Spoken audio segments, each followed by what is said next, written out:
Yes, yes. Okay. Yes, sir. And today we are happy to have another Tattvabodha lecture. As usual, every month, National Mission for Manuscript arranges a Tattvabodha lecture for eminent scholars. And by some urgent work, our member secretary, Professor Sachchidanand Joshi, could not join today. He was supposed to join, but he could not. But our new director, Professor Anirban Das, he is there. He has just joined. We are very lucky to have him amongst us as a director, National Mission for Manuscript.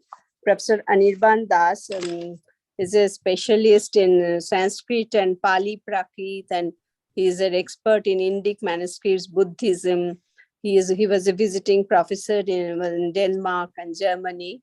Recently, he was in the CIHTS Sharnath, from where he has now come to National Mission for Manuscript, Delhi. The National Mission for Manuscript was established in the year 2003 with a view to preserving and conserving the cumulative knowledge of Indian tradition in fields of diverse learning contained in the manuscripts, as well as disseminating their contents to scholars and people at large. The mission has come a long way since then and has fruitfully contributed to creating a database of manuscripts, digitizing them, training conservators all over the country, creating a resource pool of manuscriptologists and paleographists, and providing support to scholars to prepare the critical edition of unpublished manuscripts. In order to disseminate the knowledge content of manuscripts, the mission organizes seminars and Tattvabodha lectures by eminent scholars. The proceedings of these seminars and lectures are published under Samikshika and Tattvabodha series respectively. All the publications of the missions are also accessible on the website of the NMM, namami.gov.in, to render them accessible to a much larger audience than would have been otherwise possible. And COVID time, it was not possible, the physical lecture. That's why our ever supportive and encouraging member secretary of IGNCA, Professor Sachchidanand Joshi, and visualize the virtual presentation of Tattvabodha lectures in order to ensure the continuity of this lecture series, even in the adverse pandemic situation. Today, we have amongst us a very eminent scholar for Tattvabodha, as Tattvabodha speaker, Professor Srikant S Bahulkar. And today, Tattvabodha lecture's topic is editing of Vedic manuscripts. And whatever we say about Professor Srikant S Bahulkar is, how can I say, so large thing in a very nutshell, I have to tell. At present, he is an adjunct professor, Department of Pali and Buddhist Studies in Pune, University of Pune.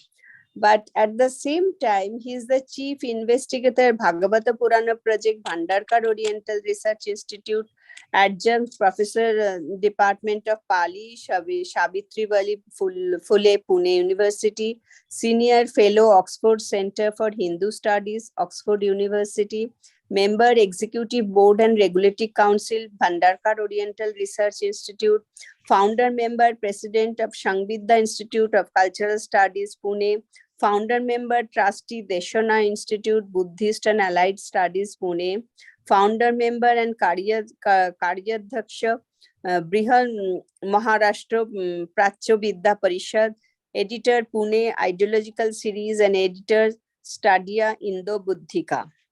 He has many academic positions, Central University of Tibetan Studies, Sarnath, Chief Editor, Rare Buddhist Text Department, Chief Editor, Rare Buddhist Text Research Department, Chief Editor, Rare Buddhist Text Research Department, Project Director, Rare Buddhist Text Research Project. And teaching and research experience is vast. He is a visiting professor abroad, Shanghai, Toronto, Kanazawa, Japan, Tel Aviv, Israel, Marburg, Germany, Oxford, UK, New York, USA, Columbia University, of course, I taught there, Columbia, Cambridge, MA, Berlin, Germany, Vancouver, BC, Canada, Copenhagen, Denmark, Nagoya, Japan.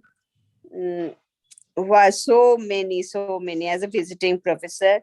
And research works, individual research project, he has got many. A history of ritualistic tradition of the Atharvaveda, a critical edition of Chandrakirti's Pradipadotana commentary on the Gujjo Samaja Tantra, bibliography of Bhagavata Mahapurana, Marathi metrical translation of the Dhammapada. Achha, he has theses under his supervision, many, so many. Achha. Other things I can say, books and monograph. Some of them I can, because under him so many PhD scholars. That is a another big feather on his cap. And he has published his articles, so hundreds of articles have been published. Books and monographs, I can name some of them. Britta Mala Stuti of Gano Srimitra with Shakku Rakshita's Britta Mala, Britti. Another is Buddha Stotra Ratnakara, Gujja Samaja Mandala Vidhi, bibliography of diacritics in ancient and medieval India, Indian fire ritual, the Madhyamaka Hridaya Karika, Kalo Chandra Tantra Tika Bimala Prabha, and many others, and articles, for hundreds of articles, sir. Oh my God, what did it, why, what you did not touch, I do not know. 5-6 pages of your articles and everything published. We are so lucky to, sir, have you amongst us as a Tattvabodha speaker today. You can start your lecture now, sir. Okay, thank you, madam. Friends, let me thank at the outset the organizers of this lecture, particularly Professor Sachchidanand Joshi ji, chairperson, who was supposed to be the chairperson of this lecture, member secretary of IGNCA. Unfortunately, he could not attend the lecture. And my friend, Dr. Anirban Das, director of NMM. I thank them for their kindness, for asking me to give a lecture in this prestigious lecture series. As announced, I shall speak on the editing of Vedic manuscripts. As most of you must be aware, a critical edition of a particular text entails the knowledge of textual criticism.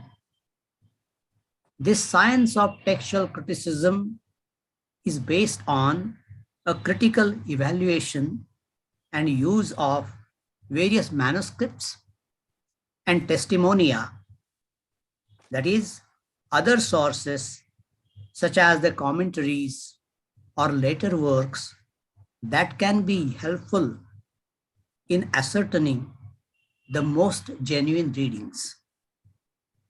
In India, there did exist the knowledge of this science to a certain extent. The commentators of different Indian texts used different manuscripts. At times, they have discussed the variants or different readings and have decided to accept particular readings that were the most genuine ones according to their opinion. This science, however, developed in India in the last century when a number of Indian texts were edited and published. Indian scholars who wrote on the method of critically editing the texts, they have done a lot of work. I should mention two important works. The first is Prolegomena on the Mahabharata by Vishnu Sitaram Sukthankar, who established the methodology of editing the Mahabharata and prepared a critical edition of the Adi Parva. The second book I should mention is An Introduction to Indian Textual Criticism, written by Sumitra Mangesh Katre, a great scholar of Sanskrit and linguistics from Deccan College. Dr. Katre's book is being used as a standard introduction to textual criticism by Indian scholars who wish to bring out critical editions of works in Sanskrit, Pali, Prakrit, and modern Indo-Aryan languages. I myself have been using the book continuously while bringing out critical editions of Vedic, classical Sanskrit, and Buddhist Sanskrit texts. During the past 80 years, a number of works have been critically edited. Much has been written on the textual problems, and the old methodology is being replaced by a modern one. Still, Dr. Katre's book proves to be a basic book that Indian students and scholars find important and useful. In his book, Dr. Katre elaborates on various topics related to the work of critical edition, such as kind of text, some fundamental aspects of textual criticism, the problem of critical recension, causes of corruption in a transmitted text, emendation, some canons of textual criticism, and practical hints on the editing of texts. While doing so, he cites a number of examples from a variety of Indic texts, mostly from the Mahabharata. He discusses the methodology adopted for the critical editions of Greek and Latin texts and shows how the methodology can be applied to the editing of Indian texts. The methodology constitutes the four processes.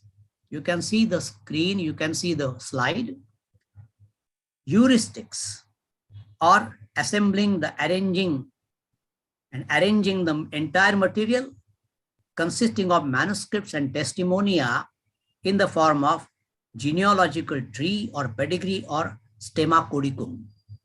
2. Recensio, or restoration of the above material. 3. Emendatio, or restoration of the text of the author. And 4. Higher criticism, or separation of the sources utilized by the author. It has been accepted that in the absence of the original text, we need a good edition of a genuine text. The text that comes to the original one comes closer to the original one composed by the author, or it is also called autograph, for which we have to bring out a reliable edition on the basis of all available manuscripts and testimonia. It is necessary, therefore, to follow the principles of historical and textual criticism. The method that has generally been accepted by Western scholars since the 19th century was established by Karl Lachmann from Berlin. The method involves an establishment of a genealogical tree of manuscripts called in Latin as stemma codicum. The method was used in Western classical methodologies, philology. While Sukthankar does not specifically mention Lachmann or any other Western scholar who used the method for the New Testament or Greek classical texts, he used the method of pedigree or a genealogical tree of manuscripts. Sukthankar laid down the fundamental principles of Indian textual criticism in the light of the Western textual criticism, but at the same time, he distinguished them from the latter because the conditions in the Indian context were not experienced by those Western critics. He adopted the Western methodology consisting of the fourfold process of critically editing the classical texts, but at the same time, he pointed out that those principles can be applied to the text like the Mahabharata with great limitations.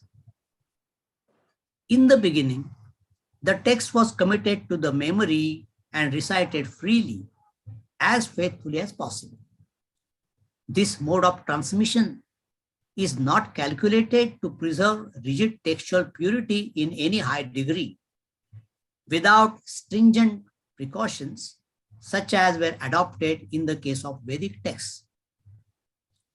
In the case of Vedic texts, there existed and still exists a genuine tradition of memorization and recitation of the text, at least in respect of some Vedic shakas, such as those of the Rigveda, Krishnayajurveda, Taittiriya Samhita, Shuklajurveda, Kauthuma Samaveda, to mention a few. Unlike the Mahabharata, there are no recensions of manuscripts, no interpolations, omissions, and additions, or numerous scribal errors. The copies, I believe, were literate ones, mostly belonging to those particular shakas who knew Sanskrit as well. The written text thus transmitted as faithfully as possible. However, the written text never formed the basis of the recitation. It was the Guru who taught the disciple each and every mantra systematically with the utmost care to pronounce the words, the letters, with varieties of the swaras. There exists a unique mode of the preservation of the original accent by the way of by the way of permutations of the words called Vikrutis, Veda Vikrutis.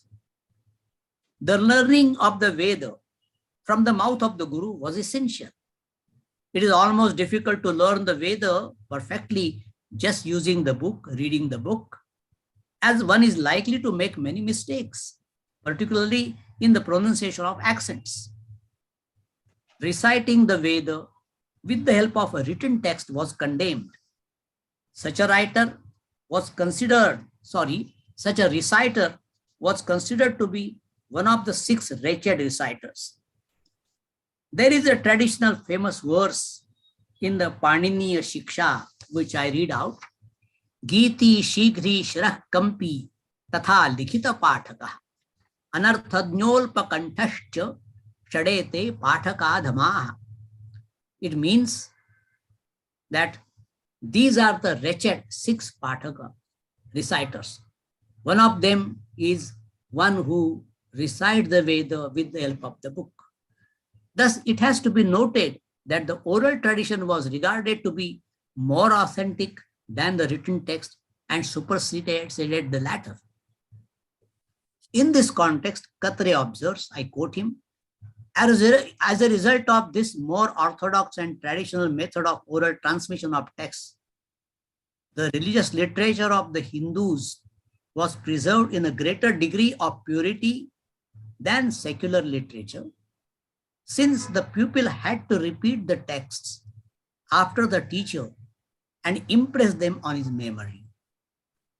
In this manner, the hymns of the Rigveda, as we read them today in our printed editions, have remained almost unaltered, word for word, syllable for syllable, accent for accent, during the last 3 millennia.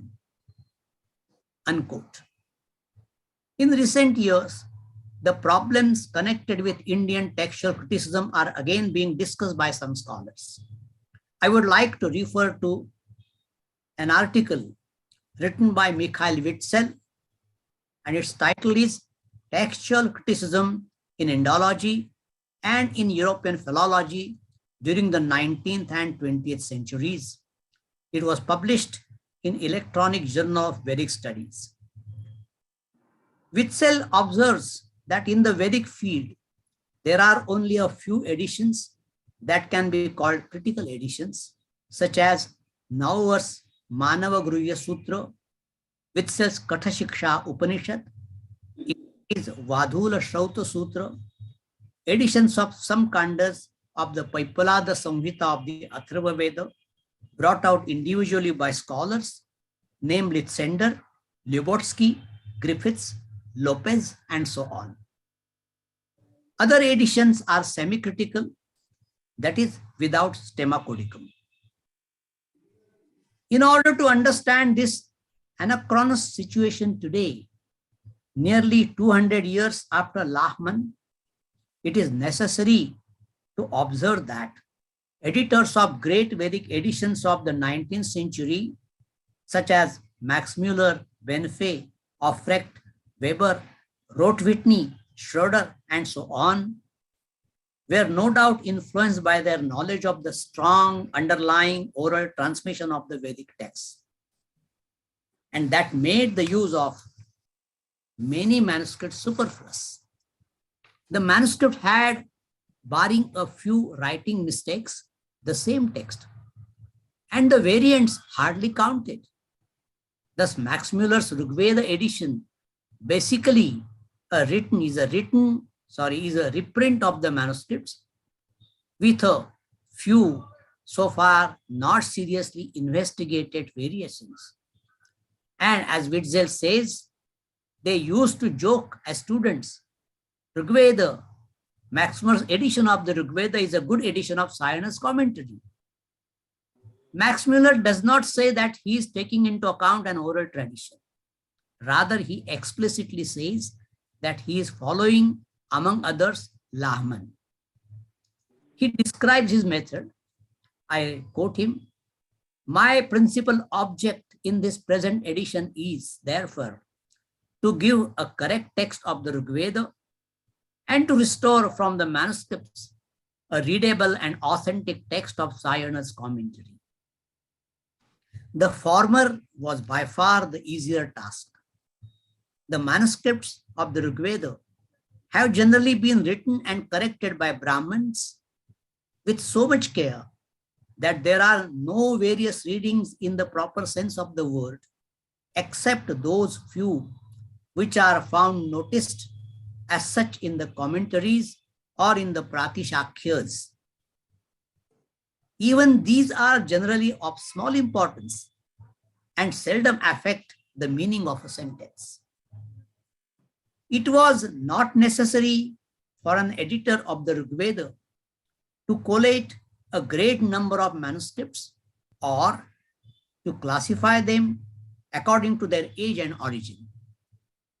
I have seen nearly all the manuscripts of the Rigveda which exist in Europe, and I feel convinced that no use can be derived from them as manuscripts, because all of them are but transcripts, more or less carefully executed of one and the same text, unquote.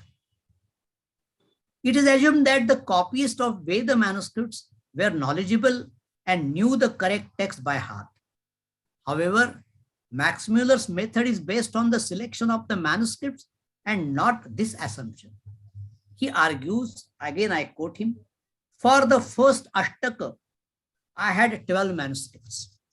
However, we learned from Greek and Latin philology that a great number of manuscripts is not at all desirable for critical purposes. In most cases, the numerous manuscripts which have been collated for classical authors have only served to spoil the text, to make the reading of doubtful passages still more doubtful, and to give rise to a mass of conjectural readings based either upon authority of the transcriber of a manuscript or upon that of an ingenious editor. In this manner, an immense deal of labor has been wasted in classical philology, so that now, after the simple rules for using manuscripts have been laid down by a new school of critical philologists such as Becker, Dindorf, Lahman, and others, almost all the old editions of classical authors have become useless for critical purposes with the exception of some of the editiones principes, which, as they simply reproduced one manuscript, though generally a very bad one, can claim for themselves at least a certain degree of authenticity, unquote. Max Muller's edition of the Rigveda was based on the manuscripts, all in the Devanagari script. As we are aware, the tradition of the recitation of the Rigveda exists in various parts of India, and there are manuscripts in other scripts as well. Max Muller did not pay attention to that fact, probably, as Haneder points out, because there were so few manuscripts available to him in Europe. One can still assume that it was not necessary for Max Muller to obtain and consult manuscript of the Rigveda written in different scripts at different places in India, because the manuscripts were based on the exemplars as well as the oral authenticity of the text. However, it is important in this respect to refer to the information that Georg Bühler provided to Max Muller in connection with a manuscript in the Sharada script he discovered in Kashmir. It was one of the oldest Vedic manuscripts. Bühler wrote to Max Muller.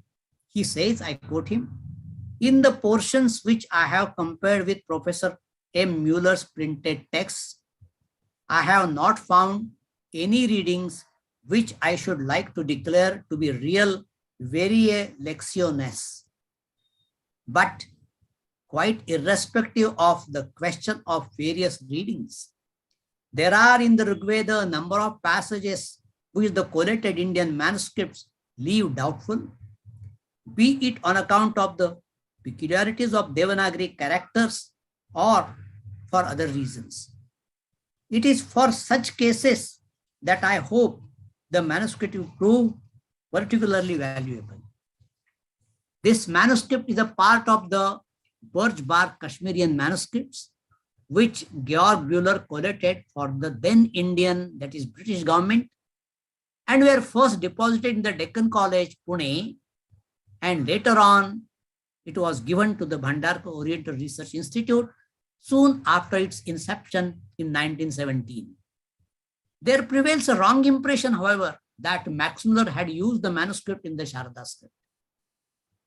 Max Muller thus did come to know about the manuscript through Georg Bühler, but did not pay much attention to it. He probably did not read the Sharada script and relied on a collation made by Dr. Wenzel, collation of that Sharada script, manuscript, and dismissed the manuscript summarily. He says, I quote Max Muller, a manuscript of the Rigveda was discovered by Dr. Bühler in Kashmir.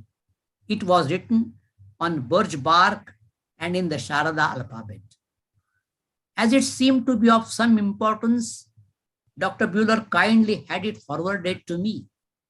A collation made by Dr. Wenzel showed, however, that the manuscript contained no independent readings and that it had by no means been carefully copied, unquote.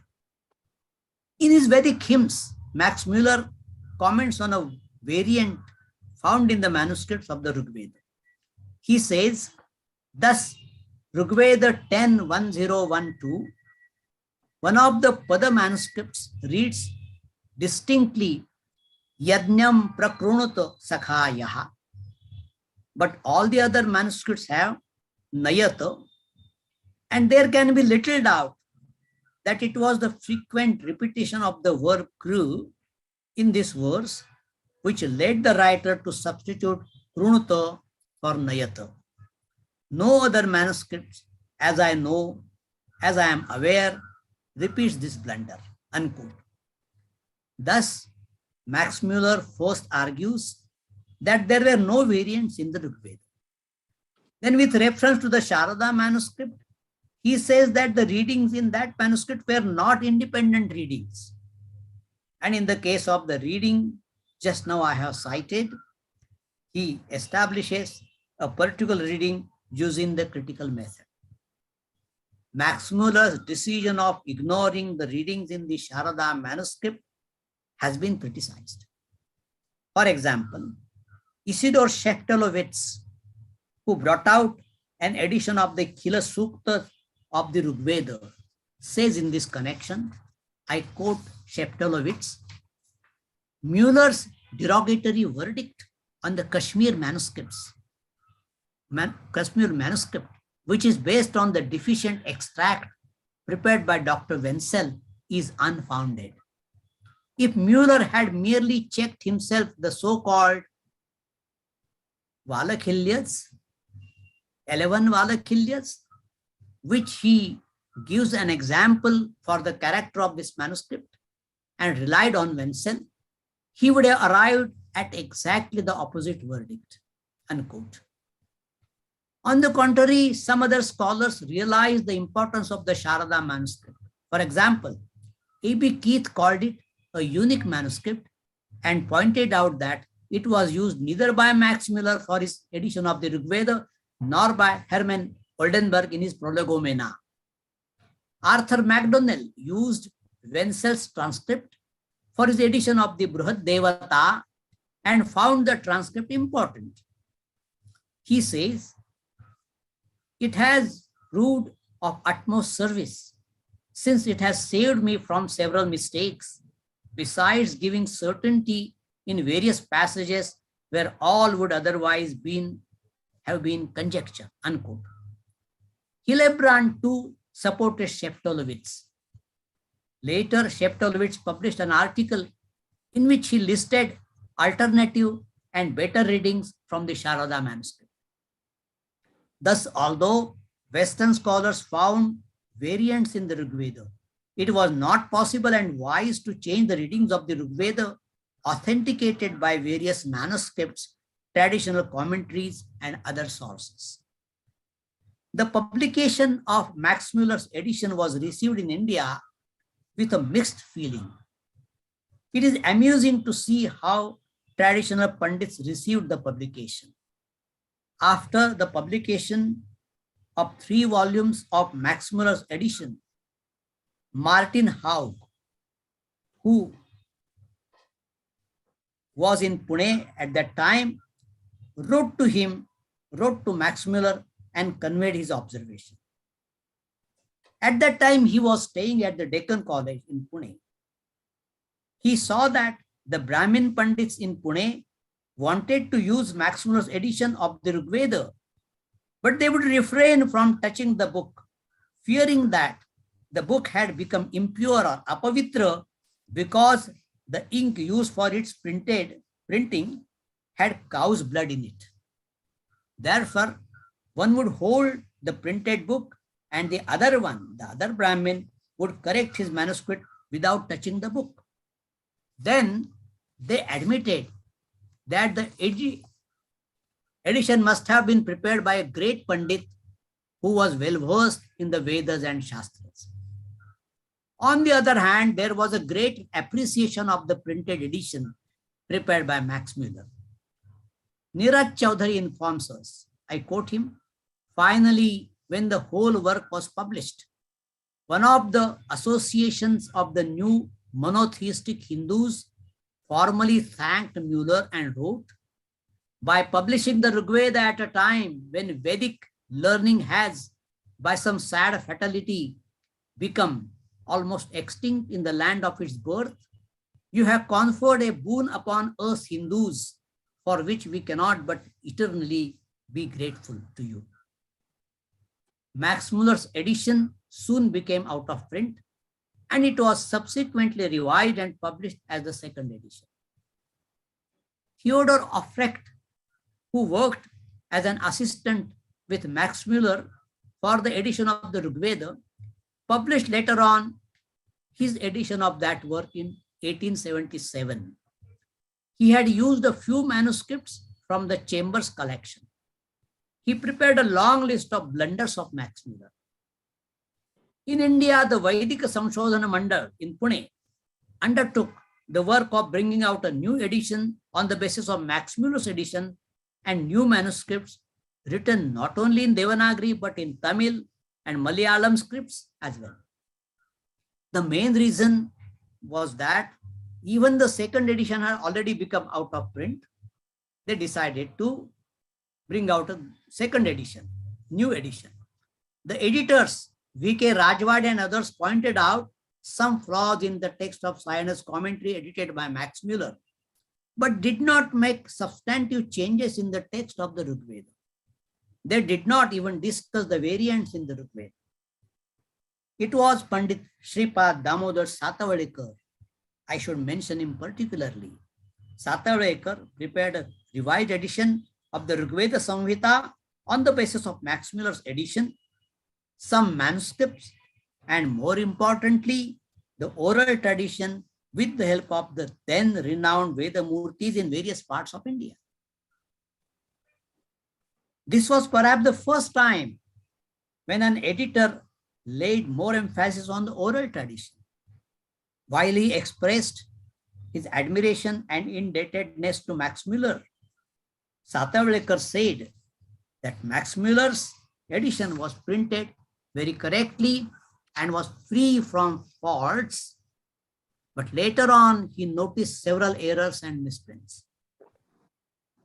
In his introduction, Satavadekar discussed three variants in the text of the Rig Veda, where he corrected Max Muller's text on the basis of the sources mentioned above, that is particularly oral transmission.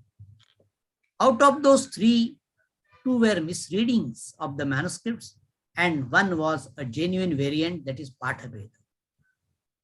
There were 6 instances where the word Syandra was to be corrected as Pandra. I have given the chart and I avoid reading it here. And another reading is Mathna as Mathra.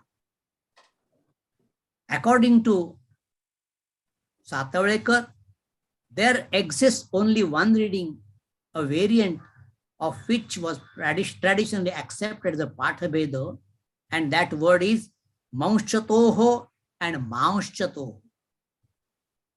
Max Muller and Satavadekar both accept the former, that is Maunshatoho.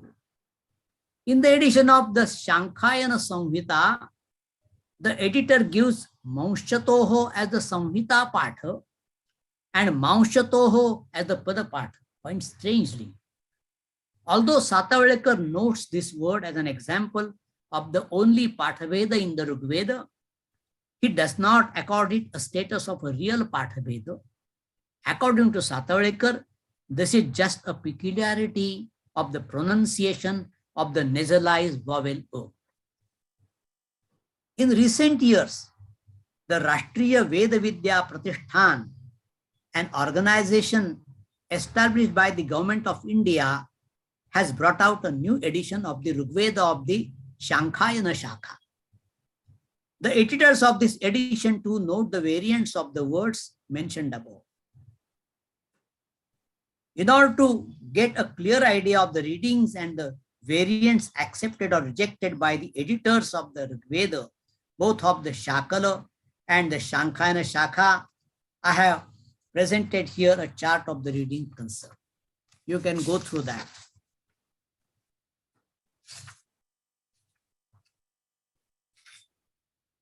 It seems that these examples of variants are mostly orthographical peculiarities or scribal errors that took place at a certain period of time, and they need not be considered as Pathabhedas. While there prevails a common belief that there are no variants in the Rig Veda, the manuscripts do show different readings, some of which can be considered as scribal errors or orthographical peculiarities, if not variants. However, the age-old tradition of the recitation of the Samhita and the Vikrutis is so strong and well preserved that no different reading unauthenticated by the tradition can practically be accepted as a variant. We have to ignore the so-called variants in the Rig Veda on the basis of the strong living tradition of the recitation of that Veda. At this point, I should mention the recitation of the Rig Veda in the southern part of India, particularly that in the Nambudiri tradition in Kerala. It is not possible at this stage to compare the Nambudiri edition of the Rigveda with other editions. However, I should note the observation J.F. Tal has made long ago in his Nambudiri Veda recitation published in 1961. He refers to Louis Ranu, according to whom the Nambudiri Rigvedins belong to two schools, namely the Ashvalayana and the Shankhayana. The latter, however, do not use the name Shankhayana, but they call themselves Kaushitaki. It would be important to see how the Nambudiris have edited the two Samhitas of the Rigveda and see the difference in the text, if any. Their way of recitation of the Rigveda is quite different from what we see, what we listen to elsewhere, particularly in Maharashtra, Gujarat, and northern parts of India. In recent years, B.B. Chaubey has brought out the text of the Ashvalayana Samhita of the Rigveda with the Padapatha and has been published by the Indira Gandhi National Center for the Arts. The manuscripts were deposited in the Palace Library of Alwar in Rajasthan. I have just browsed through the edition. However, I have to keep that edition aside for the time being, as it would be premature to make an assessment of Chaubey's work in such a short time. Now let us turn to the Atharvaveda.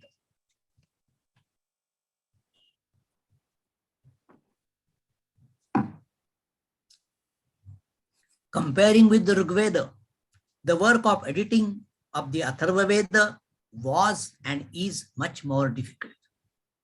As we are aware, there were 9 shakhas of the Atharvaveda. There is ample evidence to prove the existence of all those 9 shakhas. In the medieval period, around the 11th century CE, there existed at least 4 shakhas. I have discussed this issue in one of my articles. At present, there exist only 2 shakhas of that Veda, namely the Shaunaka and the Paipalada.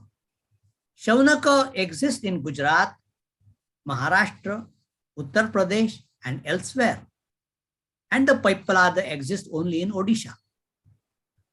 There exists the Samhita of the Paipalada in a very correct form, practically without regular accent. Before the discovery of the Paipalada tradition in Odisha, a birch bark manuscript of the Atharvaveda in Kashmir had been discovered.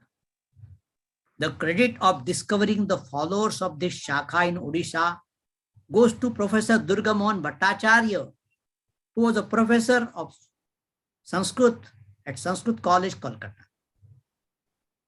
He collected the manuscript of the Paipalada Samhita and published the first four kandas in 2 volumes. The work of editing the remaining part stopped due to his sad demise. After him, his son, Professor Deepak Bhattacharya, continued his work and published a complete Samhita from Asiatic Society, Kolkata. In recent years, some Western scholars have undertaken the work of preparing a new critical edition of the Paipalada with an English translation and have so far published some kandas. For the present lecture, I shall discuss here only the editions of the Shaunaka Samhita. The first edition of the Atharvaveda, Shaunaka, was prepared by Rudolf Roth and William Dwight Whitney and was published from Berlin in 1855. This came to be known as the Berlin edition of the Atharvaveda. Rudolf Roth was unsatisfied with the defective nature of the Shaunakiya version. The efforts of the British government in India, at the instance of Roth, to find out better manuscripts of the Atharvaveda resulted in the discovery of a mutilated birch bark manuscript of the Paipalada Samhita in the Sharada script. That manuscript was sent to Tübingen in 1874 and was chromophotographically reproduced in 1901 under the direction of Richard Garbe and Maurice Bloomfield. A reprint of that edition has now become available. The manuscript was transliterated into the Roman script and edited by L.C. Barrett between 1905 and 1940.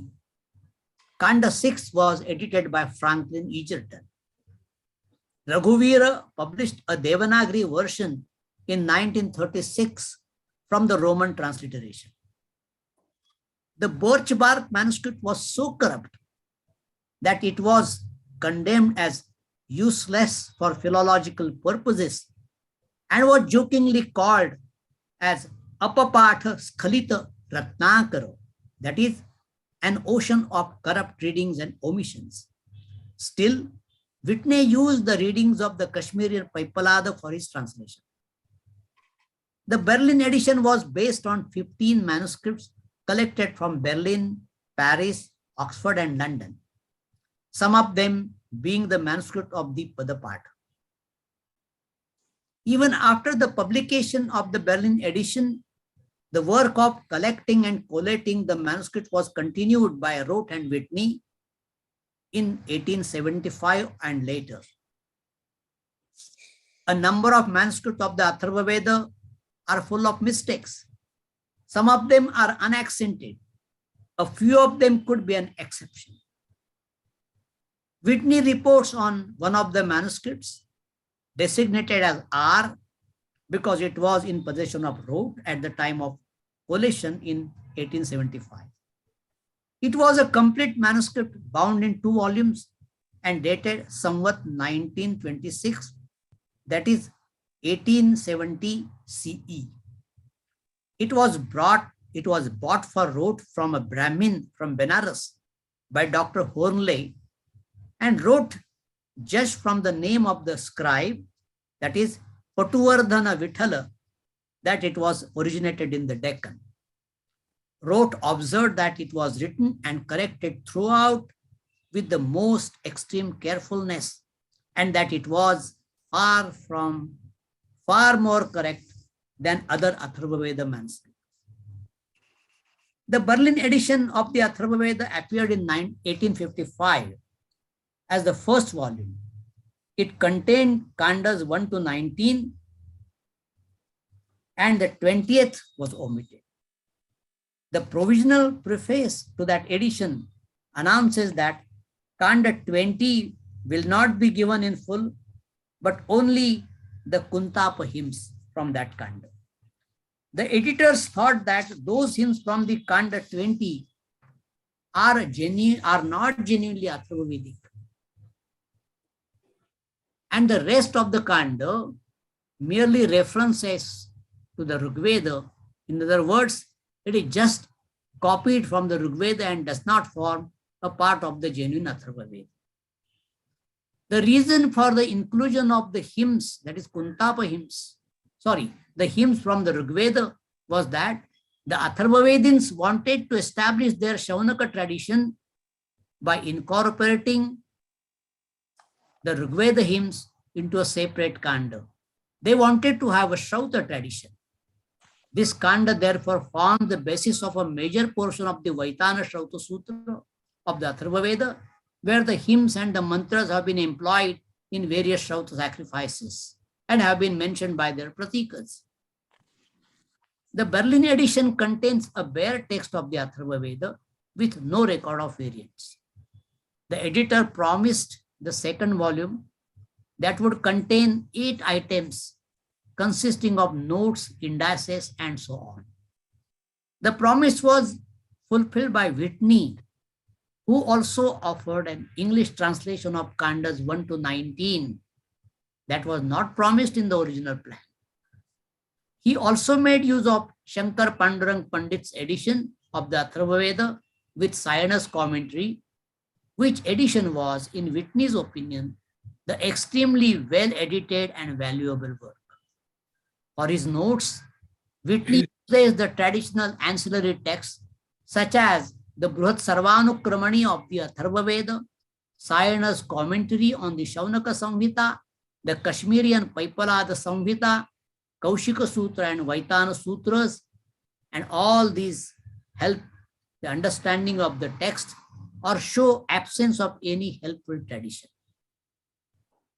Unfortunately, Whitney died in 1894 and could not see his work published.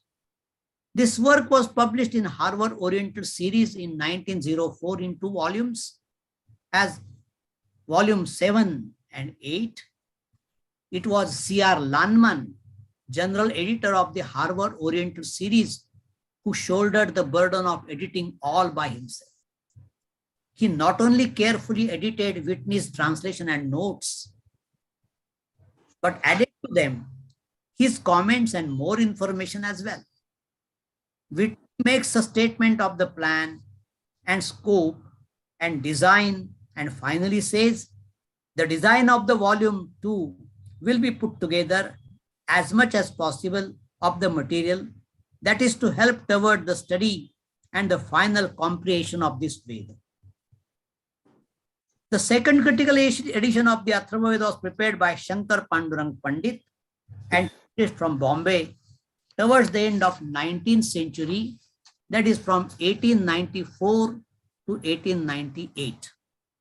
It is therefore called the Bombay edition. Pandit, while holding a highly responsible position in the British government in India, started his work of preparing a critical edition of the Atharvaveda, collected several manuscripts of the Samhita and the Padapad. He is credited with the discovery of manuscripts of Sayana's commentary on the Atharvaveda, though not complete.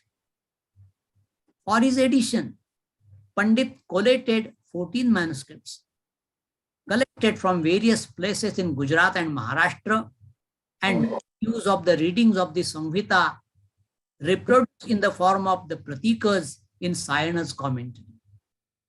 He used the Berlin edition, but not as one of his authorities.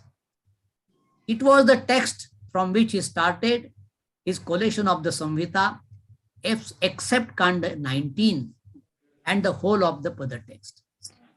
As regards the Kanda 19, he collation of the manuscripts with the printed text of the Berlin edition extremely impossible, because the printed text varied considerably with the tradition of the manuscripts. That apart, Pandit expresses his indebtedness to Rote and Whitney in the following words. I quote him. Rote Whitney's edition has been of great use to me, as showing not only the result of the labors of the 2 illustrious scholars, but as the representative of a collation of other manuscripts. The text, as finally corrected in places in Professor Whitney's Index Verborum, has been to me of great importance, as showing what has been achieved up to date by the labors of the 2 scholars in bringing to light a correct version of the Atharva Samhita, unquote. An important tool that Pandit used for the first time in preparing his critical edition of the Samhita text was the oral tradition as one of the testimonia. He not only collated manuscripts from the Vedikas, but listened to them carefully. Unlike the Rigveda, the textual as well as the oral tradition of the Atharva is not well preserved. Some of the Vedikas were excellent reciters, but the Samhita they learned to recite was not free from blunders. For instance, there was one of the reciters named Keshava Bhatt bin Daji Bhatt. He knew the Samhita and the Pada text by heart, and also the Krama Patha of the first 4 Kandas. He knew the Samhita except the inauspicious Kanda, that is 18th Kanda. He was one of the only 4 good Vedikas of the Atharva Veda in the Deccan in those days. He was surprised to see that the sacred Samhita of his Veda had already been published. He was more shocked that the several manuscripts of that Veda exhibited numerous variety of readings, and still more horrified when he found that he knew by heart and which had been improved by Ganesh Bhatt Dada was worse for the improvement. Although the Vedikas were of great help for the comparison of the written text and the oral text, Pandit's work was not easy. The Vedikas were not free from prejudices. One of the Vedikas was Bapuji Jivan Ram, who was known as one of the best reciters of the Atharvaveda in Gujarat. He knew the whole Samhita except Kanda 18, which he did not learn. The reason was Kanda was considered to be inauspicious. It is the Pitrumedha Kanda, having the hymns to be used for funeral rites. There was great prejudice in his mind for that Kanda. He would not even read it or hear it read by others in the houses. He was, however, ready to go to a forest to recite it. But where would Pandit find a forest in the area of Bombay where he was living at that time? He therefore took that Pandit to the Victoria Garden in Mumbai, and he considered that garden to be a forest where he read that Kanda with the Vedika under an Ashoka tree. If we compare the pratikas of the mantras given by Sayana with the mantras in the edition of the Atharvaveda, we find that Sayana had at times different readings of the mantras. An example of the Shala Sukta may be given here. I give the reading in the Samhita, there is Berlin and Bombay editions, and the Pratika given by Sayana. For example, Aspandamanaha and Asyandamanaha, Nimita and Nirmita, Kalashaihi and Kalashihi, Patrun and Patrin.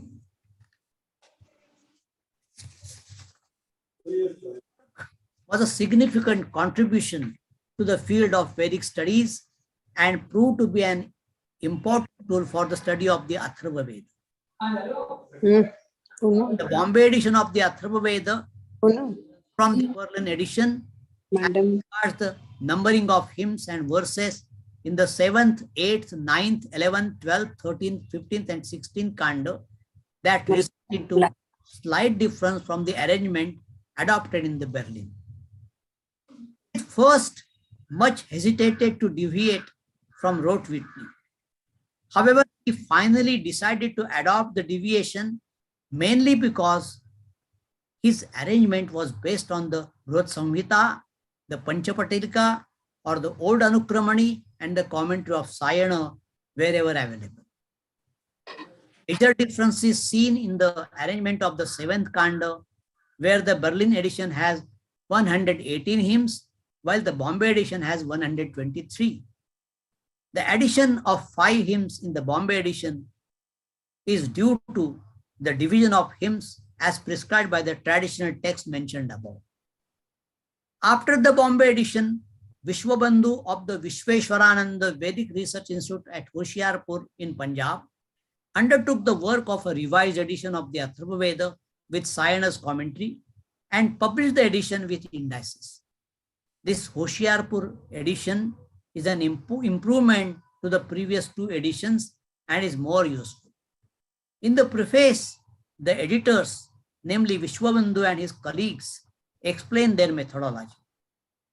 I reproduce here the relevant portion.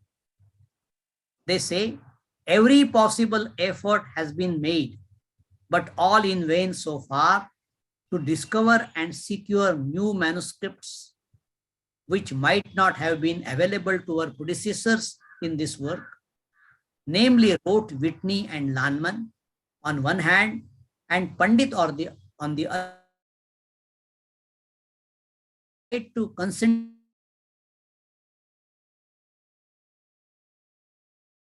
for the mantra text, the pada text, and the bhashya text, as had been employed by Pandit in constituting these 3 texts. We have tried to improve upon the work done by him on the basis of the said materials themselves, along with the aforesaid subsequently published new text materials. As mentioned, the Hoshiarpur edition improves upon the text constituted by Pandit. I give only two examples. At Atharvaveda 1.14.3, Rote and Whitney adopt the reading Shamopyat, Padapatha Sham and Opyat on the basis of most of the manuscripts of the Samhita and Padapatha, while Pandit, ignoring his manuscripts, adopt the reading Samopyat on the sole authority of Sayana, who explains the word as Shirasaha Samvapanat Bhumau Sampatanat. It means until her head sinks to the ground. Vishwabandhu rejects Pandit's reading and adopts the reading of the manuscript and wrote Whitney. Atharvaveda Paipala 2 has the same reading, that is Samopyat. As Whitney remarks, his translation, which is, he says, until the covering in of her head.